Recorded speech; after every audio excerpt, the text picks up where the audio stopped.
Well, let me ask everyone, I'll just let you say what you want and see how it confirms what I said in my video. How do you feel about what we've experienced the last week with the churches that stepped up to the plate? Would you like me to leave the room? No, you can be involved. Oh, no, absolutely. I feel like the churches were really generous for the ones who did, and they were really helpful. Like, they helped us with get food, they helped us have somewhere to stay that's warm, and it was just, it's nice knowing that you actually had somewhere safe to go. Even if you're not religious or whatever, you still had somewhere to go. They didn't care, and that was nice. And for the people who donated stuff, like, some people didn't have blankets and stuff, or showering stuff, and it was helpful. It was really sweet of everyone who did. So I feel truly blessed that I have the opportunity to be amongst you people and with God, and I'm totally blessed. I really am. I've not been here before, and it's an awakening, and it's a blessing. And like I said, I feel truly blessed to have met you people, and Yeah, same here. and to be involved in your lives as well as you're involved in my life. So it's an exceptional deal, really is to me.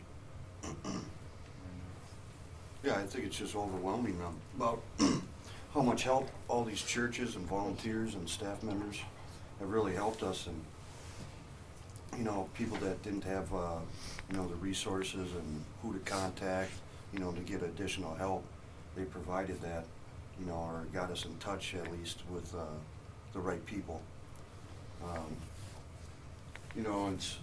We're all in this together, and it's just trying to find a permanent spot, just to get awareness of it's not only homeless people in St. Paul, Minneapolis, but in Burnsville, Apple Valley, Lakeville, surrounding cities in Dakota County, and for the churches to open up their doors for us, feed us, give us shelter, and like another person just said that a lot of people didn't have winter clothing, and not only that, Burnsville Police, Apple Valley Police, Eagan Police, Minneapolis Police, all the police departments have been helpful too, because when I had a friend that helped me out staying at a hotel, and then we ran out of money, and I was sleeping in the car for about 10 hours, and it was like -20 out, and all I had was a thin blanket, and I was shivering. And someone called the Eagan Police Department, and they responded and made sure they knew about the first church that we went to, Grace, and brought us there. And I didn't stop shivering for about 2.5 hours, but I knew that I had a warm place to sleep. I knew I would have a warm meal, and I just can't thank everyone that was involved enough. And Nick is spot on, man. I mean, he's just, it's not just here, it's nationwide, and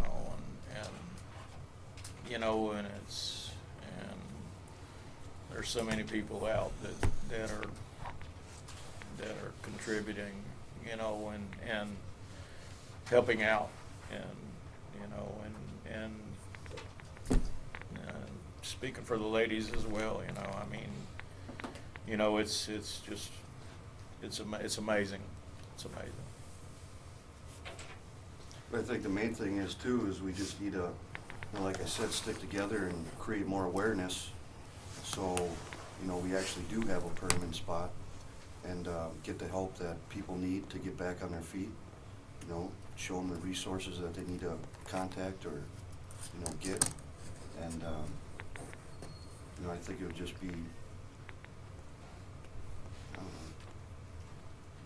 just get the people off the street and just help them out. I mean, because majority of the time they just need a helping hand. And that's what these churches have given us, you know?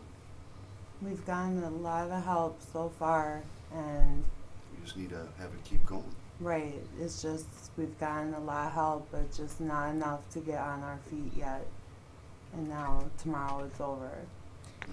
And like you were saying about the police, even police out of Dakota County, like there was police officers who came from Woodbury, Yep. and Yeah, all that's over. that's Washington County. Like it's Yep. just, it's crazy to me, and it's a blessing. Like to me, I feel like we're all a family, even if we don't talk that much. Like I've never really talked to you, but like I feel like Got we that connect. connection, Yeah, yeah. like we all been through similar but different things, and we all have something in common, which might not be the best thing, but we all came together and we're here to support each other, you know. And it's just, I've been homeless since I was 16. I'm now 19. 3 years nonstop, and it's just, I finally feel like things are working out. I move into my apartment Tuesday, and it's just, I finally feel like things are being recognized.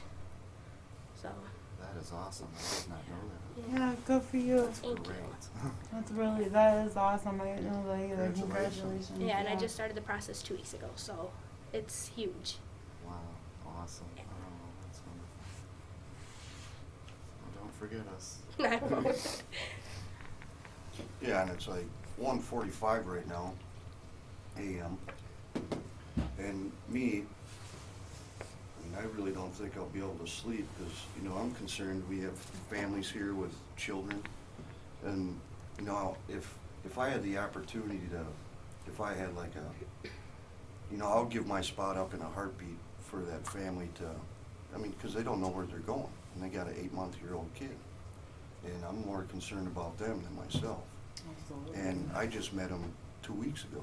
And the thing is They're about them, great, they too. give up their place to go to another family. Yeah. So that needed it too. That the guy had a felony, couldn't get housed anywhere, but decided to give it to him and his fiance and their child, so they had somewhere warm to go for the holidays. Are you And stuff. talking about over at Woodland? Mhm. Oh wow, yeah. I didn't know that happened. they gave up Who their was place. his family? The family upstairs gave it to the other family Oh with the my baby. gosh, Yeah, you guys, I didn't know that. But that just goes back to how generous people Did are. you Like, know how you said that we're all in this together and we're all helping out each other the best we can. And, You guys, just- they're amazing. I mean, we just look out for each other. Oh I my mean, gosh. We need to help them. Was that the other family with the other 8 months? yeah, yes. the little one, yeah. Yeah, and they didn't have to do that, but No, but they knew that they had a place to go to the holidays, for the holidays, so they gave it up. for a family who had nowhere to go. Hey, do you guys know? There's, yeah, we're I not don't doing know. that right I now. have their contact information. Well, you know, that brings up something I had mentioned in my videos, which is that, in my experience, poor people, if not homeless people, in general, are more generous than people who have, compared to us, vast means. Has anyone else experienced that, or has it been different? Absolutely. It's positive, yeah, Mhm. yeah, it's, I mean, oh, go ahead. no, it goes without saying, you know, I mean, you know, I can't speak for everybody. I've been both sides of the fence, you know, so, I mean, you know, I've had and I've have not. So, you know, when in my way of thinking and my way of, my punk ass philosophy, you know, I just as soon give than get. You know, that's just make my heart.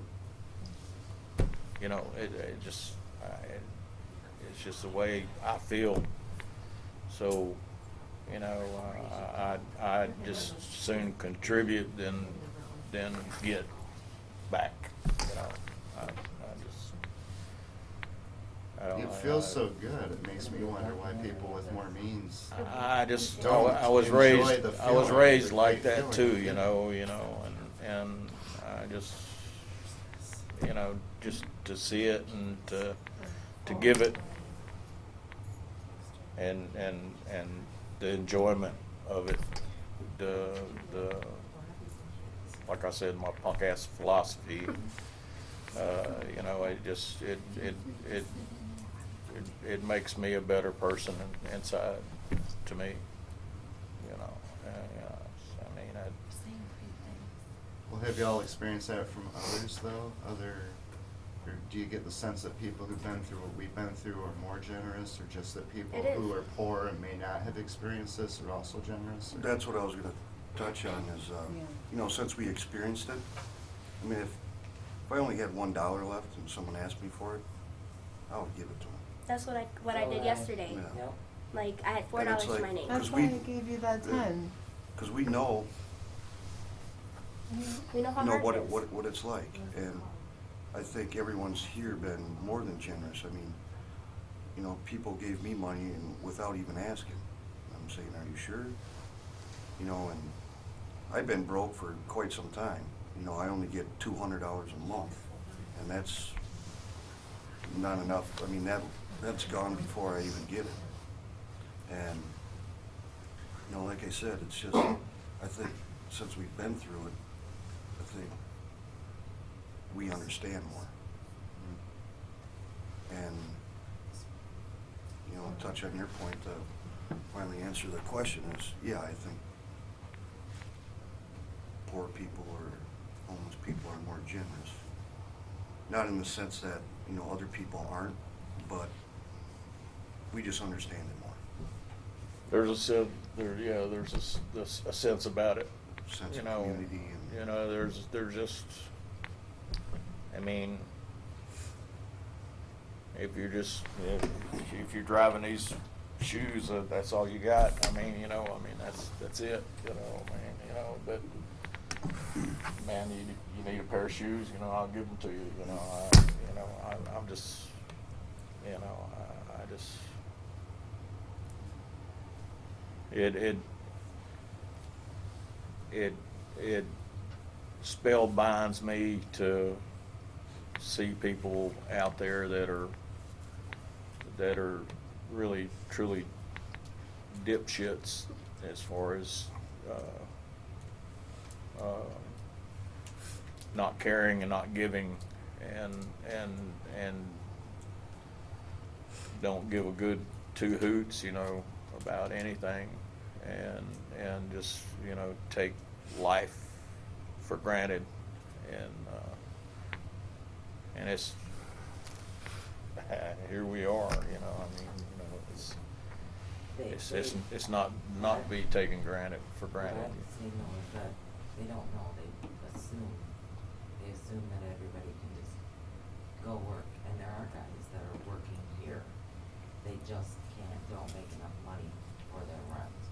There are elderly here that are on Social Security, there are disabled people here who are on Social Security and cannot make rent. It's not a bunch of lazy people like they assume that can just get up and go get a job. Or there's like people with Or medical make the money. conditions. Right, Social Yeah. Security or medical Yeah. or this or that. It's not what they think it is, and they don't ask. They just assume. You're exactly right. You know, I tell the story of the large company I worked for before. It's a medical device company. Every year they had a charitable giving campaign that was so intensive it would actually interfere with our work. We couldn't get our work done. And they would raise about $30,000 to $40,000, and people just gave and gave and gave. But every time they got a receipt and a tax deduction.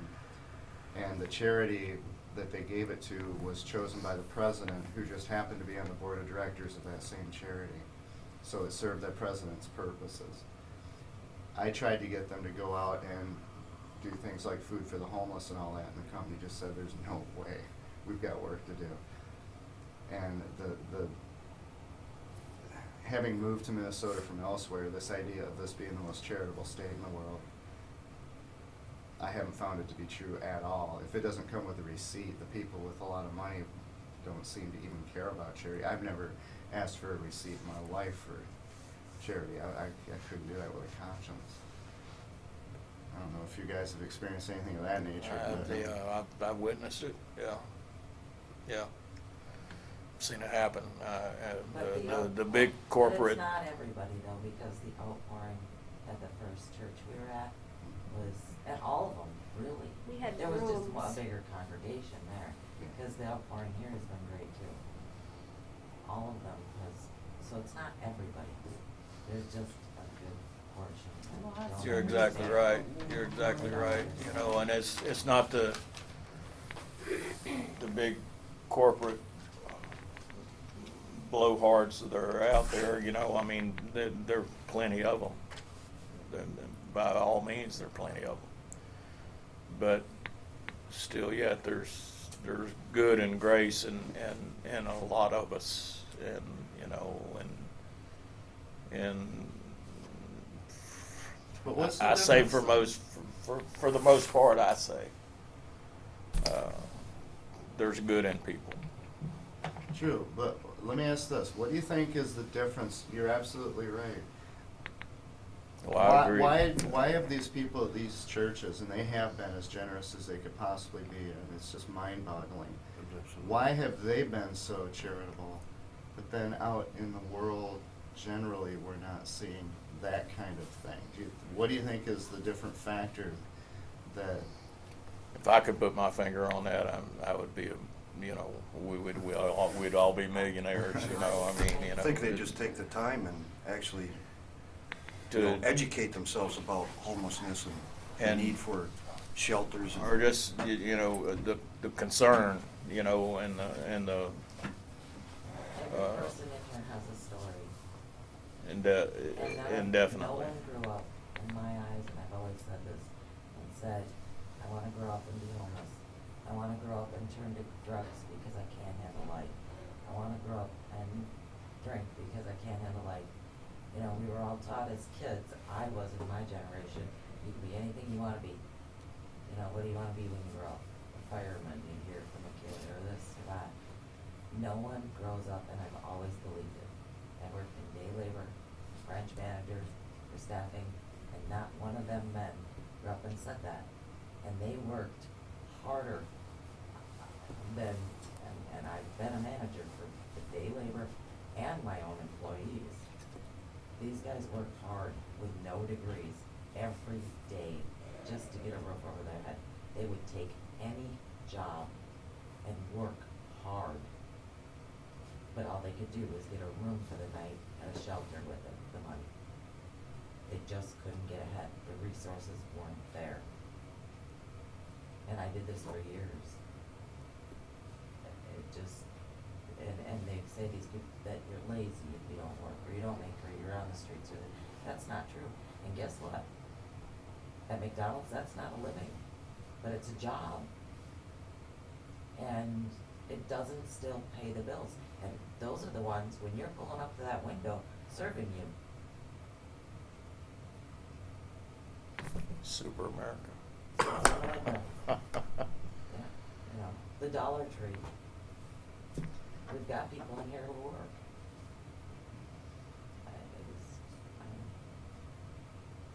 So I saw this young lady the other day. I said, hey, you know, here I am making my $10 an hour, you know, 9, whatever. You know, out of it, you know, got to do it. You know, ain't nobody gave me a living, you know, so. But, you know, when dealing with the public and dealing with folks and things and stuff, and just taking it on the cuff, you know, and you know, you got to do it. You know, you got to do the best you can.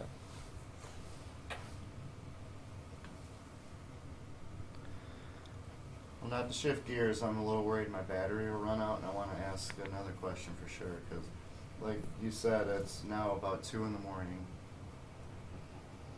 Looks to me like all of us are having trouble sleeping, because tomorrow this ends, and we all go our separate ways.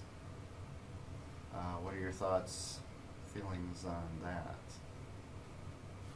I think from the, 12 days, a lot of us been together. We have some newcomers, but, come Monday afternoon, I mean, we're all still family, man. We're gonna be there for each other, combine their resources, make phone calls, keep in contact, and, try to keep this going. I do want to say that I just shared my number with, and you guys shared your numbers with me, but you can share my number with anybody. And if I can help, give me a call, please.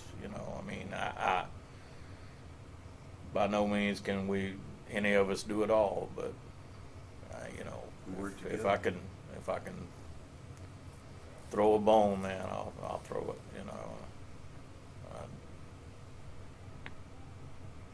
It's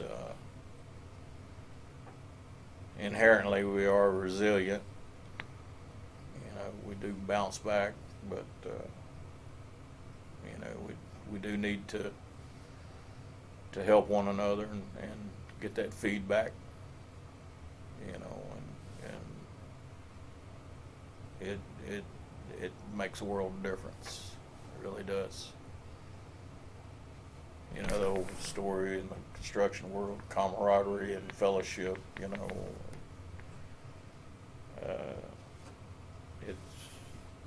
means a lot. It means a lot. So where are y'all going tomorrow? I'll be going back to my car. I'm in my car. Going back to the car, find a nice parking lot where you don't get bothered. I got that truck out there. Maybe keep sleeping in the church parking lots. Maybe that'll be our little safe haven. Yeah. The church park. Maybe they'll allow us to do that, you guys, to sleep in church parking lots. Maybe stay there during the day, not all day, but maybe switch church parking lots. I'm serious, because I don't want to get in trouble just to sit in the parking lot all day, because we always gotta move and waste our gas, and it goes through like Start my the car up SSI every check. couple hours to Yeah, warm up. my SSI check. I went through my SSI check, which is 733. I was through that sucker by the 13th or like the 15th of the month, just by food and gas.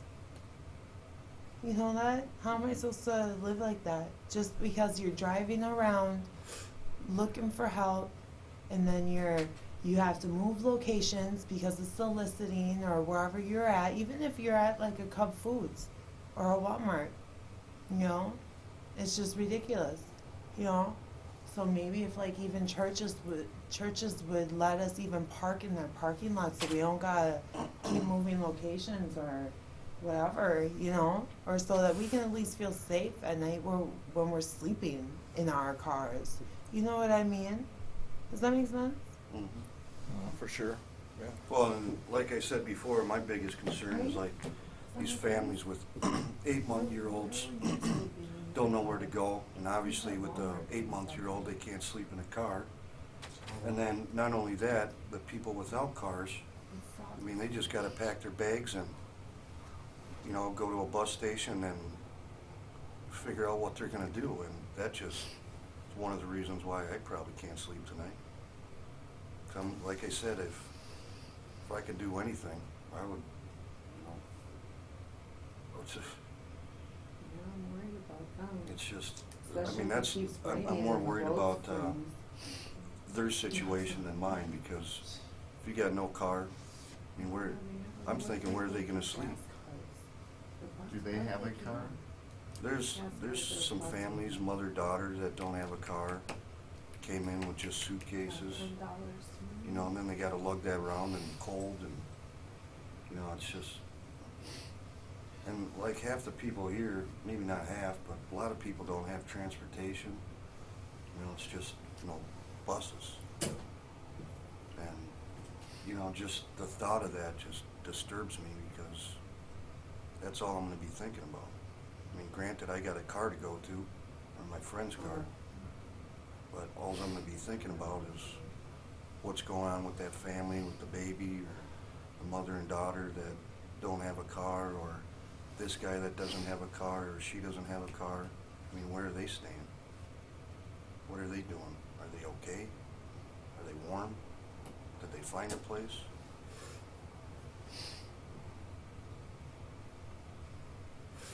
That's, I mean, I'm, like I said, I'm more concerned about that than myself because, I mean, it's just, because at the end of the day tomorrow, I can sleep in a car. At least it can block the wind. Turn it on, heat it up for a little bit. But it's people without transportation and, you know, hauling around suitcases. And there's not too many places that you can stay for so long without, you know, getting a boot or telling you to leave. And some of them have no money. So then you gotta worry about how are they gonna eat, how are they gonna get their next meal. And that's just, it's heartbreaking to me.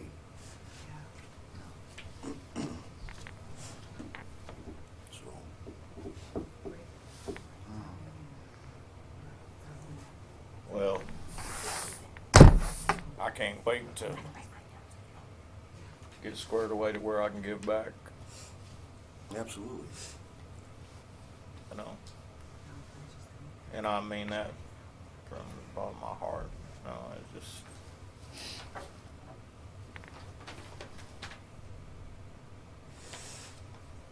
And you know, too, I could be wrong, but it seems like this winter there has been, you know, you've seen a lot of stuff on the news. I just saw the news today, and they had a little segment about homeless people, and I didn't see that last year,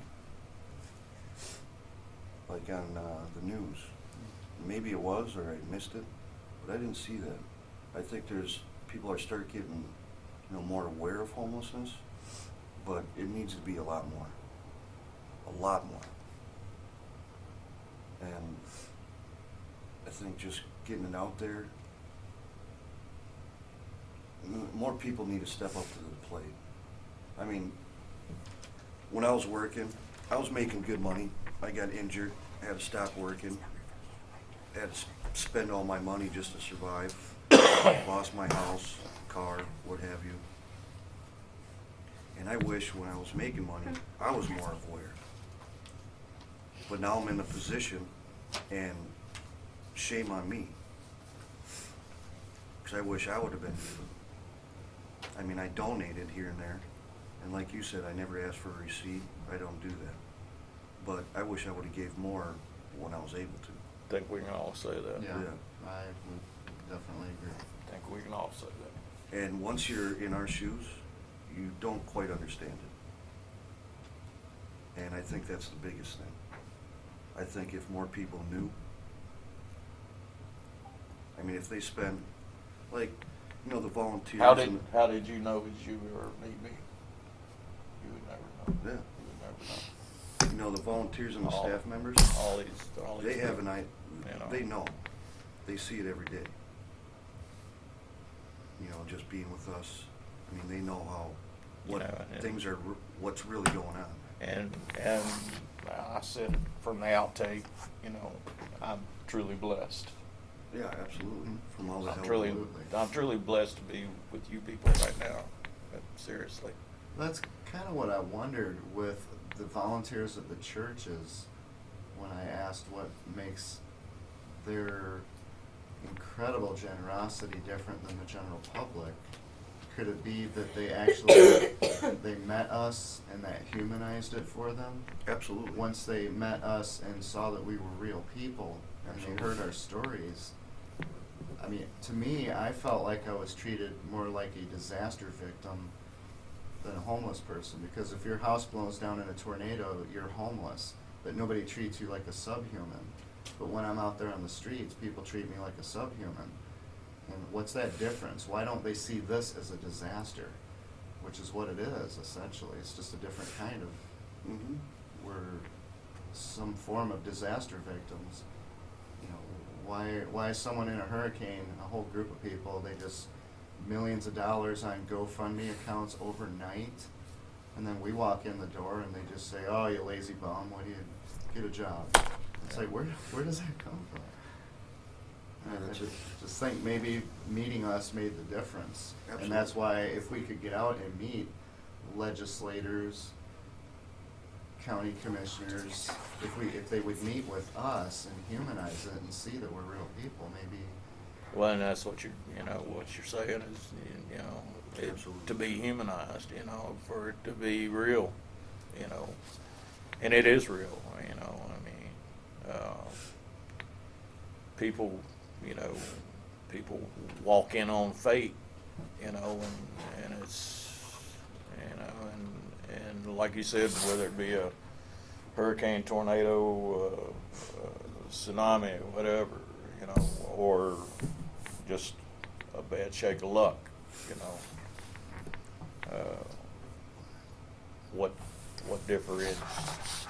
What's the difference? How do you?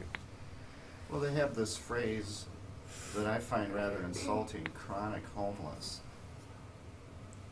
And chronic, get me out of it. Yeah. The problem is there's no way for me to get out of it. It isn't about me wanting to be homeless indefinitely. Get me out of it and watch how I'm not homeless anymore. Don't give it a title like chronic. When Hurricane Katrina happened, I was running a hotel in Sacramento, and FEMA paid to bus people out of New Orleans all over the country, and a whole bunch went to Sacramento, and then they were just cut off by the government. They were just left for dead. And there were homeless people all over the country out of Katrina. What did they do to deserve that? So instantly, instead of being treated as disaster victims where they were taken care of, they were suddenly treated as homeless people where they were feared and avoided. And I witnessed it. I was there, I worked all around it, and it was mind-boggling. It was just, they ship people from New Orleans to Houston to, like you said, Sacramento to LA to Detroit, You sent them up here, I believe. You Yeah. sent 'em Yeah, for certain,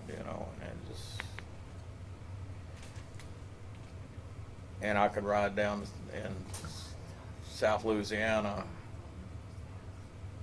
inside of chain link fences, all the FEMA trailers sitting there just brand new, just sitting there.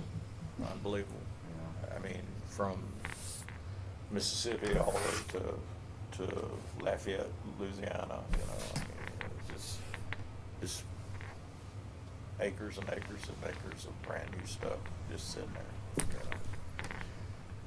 And here we are. Here we are. Well, hey, here's a question. I learned something I didn't know from one of the shelter volunteers who works in Minneapolis, St. Paul. They went to a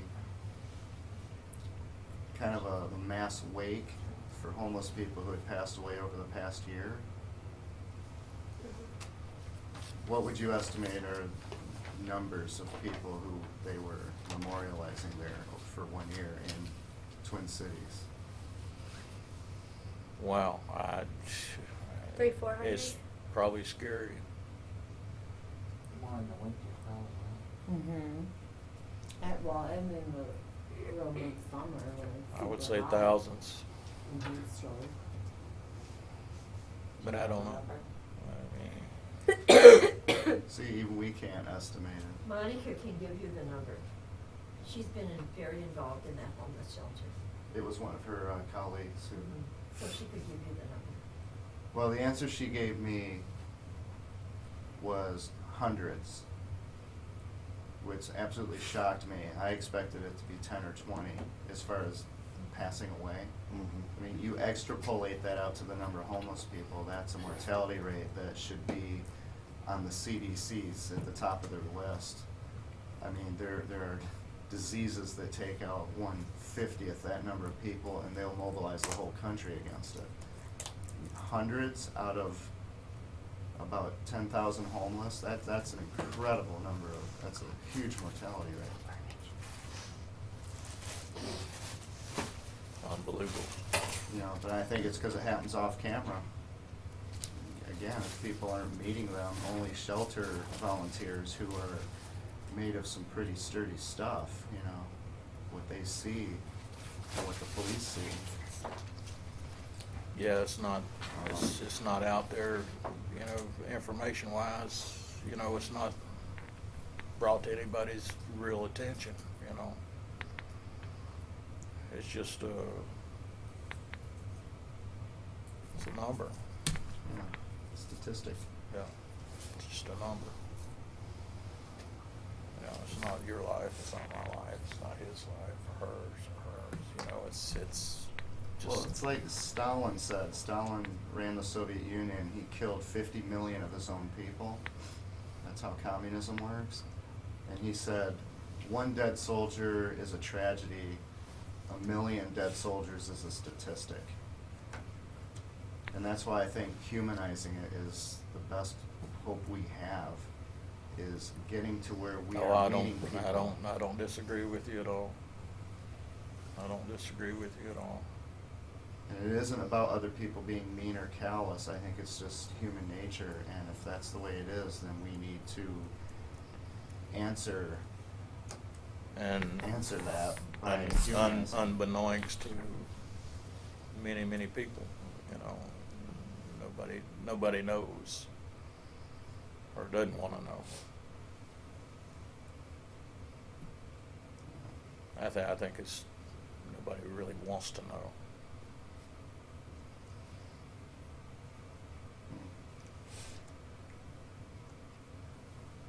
Well, I'm surprised the battery's still there. Yeah, anyone else have anything else to throw on the pile? I'm just scared to see what happens after tomorrow for everybody. I'm scared for everybody. I hope that we just don't get left hanging and just being sent off with nothing. You know, I mean, I hope we get some kind of gas help or bus token help or some kind of food help and not just sent out the door empty-handed. I'm scared. Really, I'm scared. and for a lot of people, this has been a blessing. It's been an Yeah. absolute blessing. I'm Because- blessed to have everybody. I'm blessed for everyone. And like some people didn't get to go home for the holidays, but we all had each other.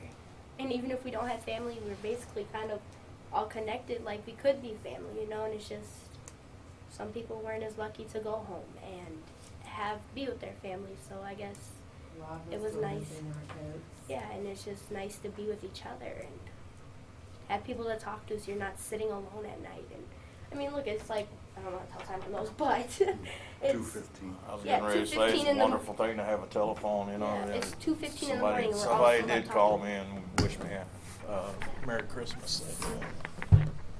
I'm gonna go smoke one. Sounds like a great idea. Choke my lung. No, and I just wanted to say when this, when one of the staff started this, just all the people that were involved, whether it's volunteers, staff members, churches, you know, the congregations, you know, I just wanted to say thanks to all of them and all the other people that were involved to help us out as much as they could these last 12 days. Like a lot of people said, it's been a blessing. We got out of the cold, we got hot meals, you know, been able to shower, got clothing if we needed it. Like I said, some people didn't even have jackets, winter boots, gloves. And Some people socks. came in with just t-shirts on when it was -20. And like socks, people's socks were like crusty hard, and their underwear just like it's just a blessing that people donated everything. So I just wanted to say thank you for all the people that were involved, and Myself. let's keep this going, and